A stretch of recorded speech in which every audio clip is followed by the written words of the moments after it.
ছিল আমরা জানতাম না চাকু আছে। তো সে অনেকবার চেষ্টা করছে চাকুটা বের করার, তো ধস্তাধস্তি এক পর্যায়ে চাকুটা ভেঙে যায়।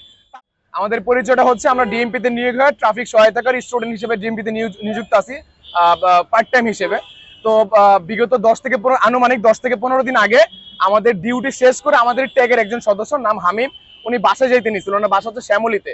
তো যাওয়ার পথে ওখানে পরবর্তীতে আমরা খোঁজখবর নিয়ে দেখছি জুয়েল নামের একটা ছিনতাইকারী টিম হামিম ভাইকে হচ্ছে রাস্তায় আটক করে।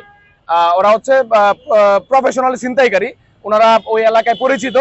তো ওনাকে আটক করার পর ওনার ফোন প্লাস যা আছে সাথে সবকিছু নিয়ে যায় ছিনতাইকারী আনুমানিক 10 থেকে 15 দিন আগে। তো ওই পরিপ্রেক্ষিতে আমরা বিগত 10-15 দিন যাবত এই টিমটাকে ধরার জন্য অভিযান চালাই ব্যক্তি উদ্যোগে আমরা অভিযান চালাই। তো সেক্ষেত্রে আমরা দুজনকে ধরার পরে এদের একটা কৌশল হচ্ছে ধরার সাথে সাথে চট্টাপদের সাথে তারা মানে হেগে দেয় আর কি, যেটা বলে। তো ওইটা ওরা হাতে নিয়ে বের করে দেয়, আমরা ছেড়ে দেই, আমরা এটা ধরতে পারি না হাতে। তো এরকম করে এরা বিভিন্ন কৌশলের মাধ্যমে আমাদের থেকে ছুটে যায়। তো আজকে আমরা প্রায় 3-4 ঘন্টা অভিযান চালিয়ে আমাদের ডিউটি শেষ হওয়ার পর আমরা ব্যক্তি উদ্যোগে আবার সেই অভিযানে নামি। অভিযান নামার পর আমরা 3-4 ঘন্টা যাবত এদেরকে ফলো করি। এদের কাছে চাকু আছে আমরা জানতাম না।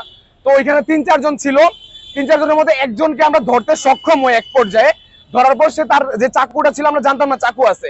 তো সে অনেকবার চেষ্টা করছে চাকুটা বের করার, তো ধস্তাধস্তি এক পর্যায়ে চাকুটা ভেঙে যায়। তারপর ধরার পর আমজনতা বা উৎসব জনতা আশেপাশে জড়ো হয়ে যায়, জড়োর পর তাকে মারার চেষ্টা করে। তবে আমরা প্রোটোকল দিয়ে তাকে আটকাই। তো তারপর একটা টিম আছে শ্যামলীতে, ওই টিম হচ্ছে জুয়েল টিমের সদস্য আর কি। ওইখান থেকে আমরা তাকে হাতে নাতে ধরে আনি রাস্তায় ছিনতাই করা অবস্থায়। এই হচ্ছে আমাদের ইয়ে আর কি।